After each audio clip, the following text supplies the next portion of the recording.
Dear friends, welcome to my Geriatric Medicine channel. I am Dr. C.G. Keshwamurthy from Shumaga.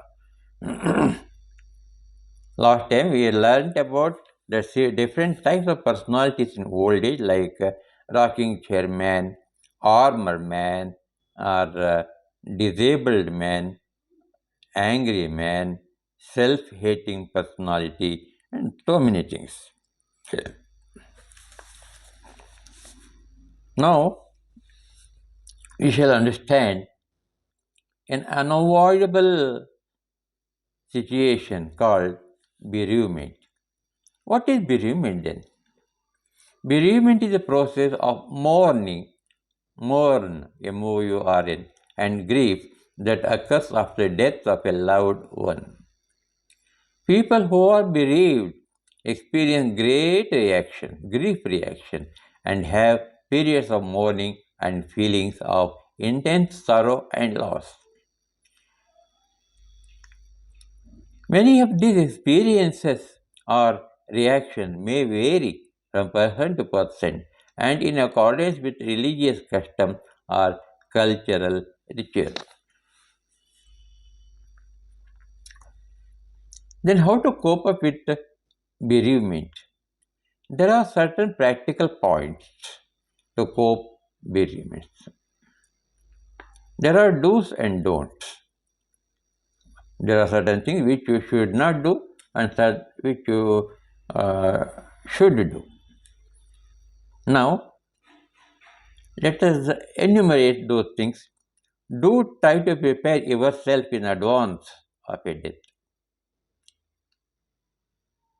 So, if you are past 70, 75 or 80 years, you should be prepared in advance for a death of yourself, ourself, or the loved one or the spouse.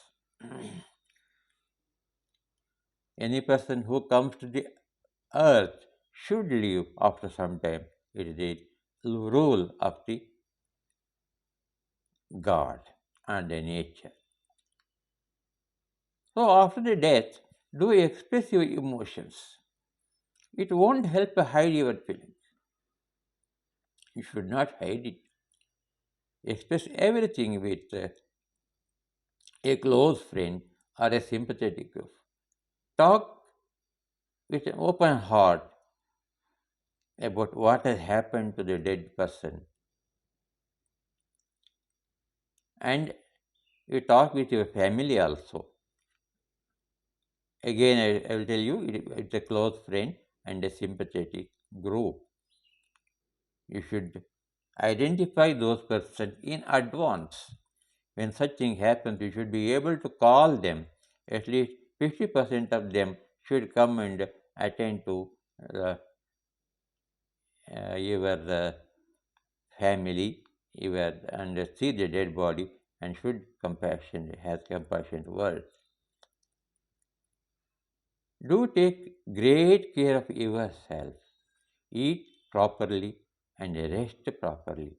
These are very important. You should not hide it, ignore it. Do try to understand, guard against accidents.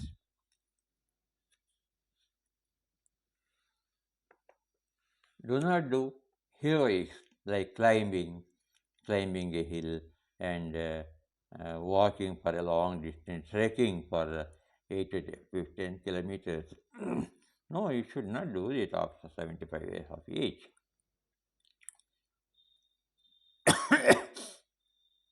In Himalayas, you may slip over the ice which has fallen and a wet ground.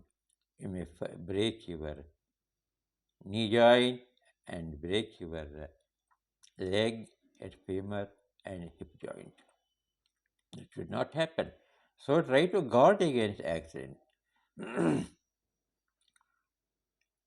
Not only outside, in the home also, you should try to guard against it. And ensure that your home is very secure for yourself. Ensure to consult your doctor if your health is in worry, and it is endangered. Don't let family or friends hurry you in making decisions about the future, about your earnings, your savings, and whatever it may be.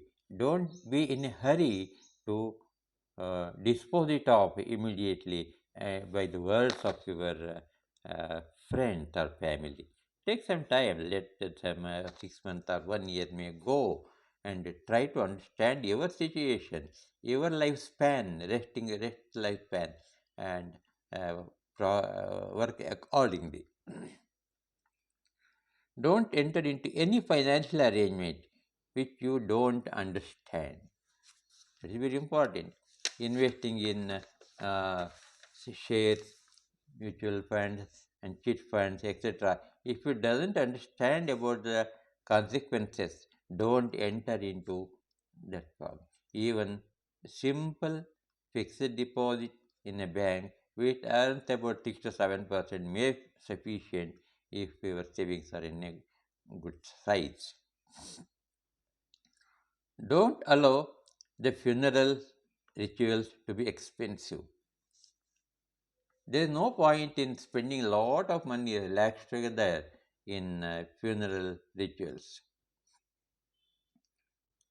Don't turn to drugs, alcohol, and smoke to excess.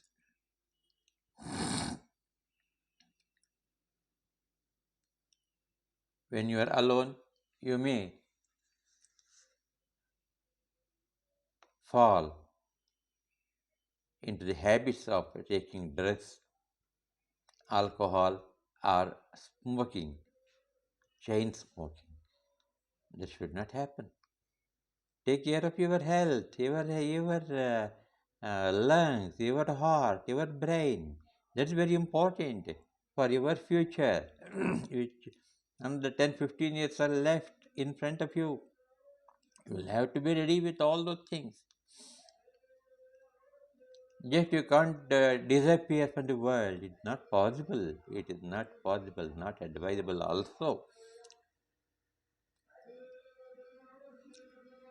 Then don't shift your residence while you are still grieving.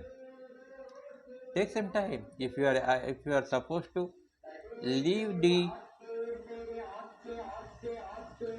residence, take some 1 year or 2 year, one or 2 years to settle your mind, and then only shift your residence to your uh, son's house, daughter's house, or who are living in a distant place from your place.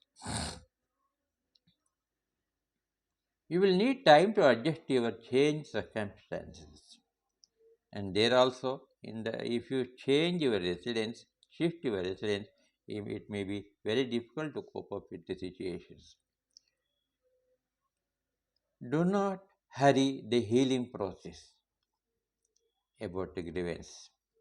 Take it at your own pace, and the time will solve many of the problems by itself.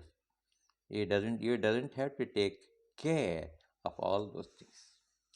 Dear friend, this is about the bereavement and grievances at the end of the life, at nearing the end of the life. One of the spouses will die, and the reminder, the remaining spouse have to change her conditions, living conditions, and mental conditions, health conditions. So, thank you very much, friends. Please share it, like it, and pass it on to your friends. The message is very important to every person on the earth. Thank you very much. Jai Bharat, Jai Karnataka.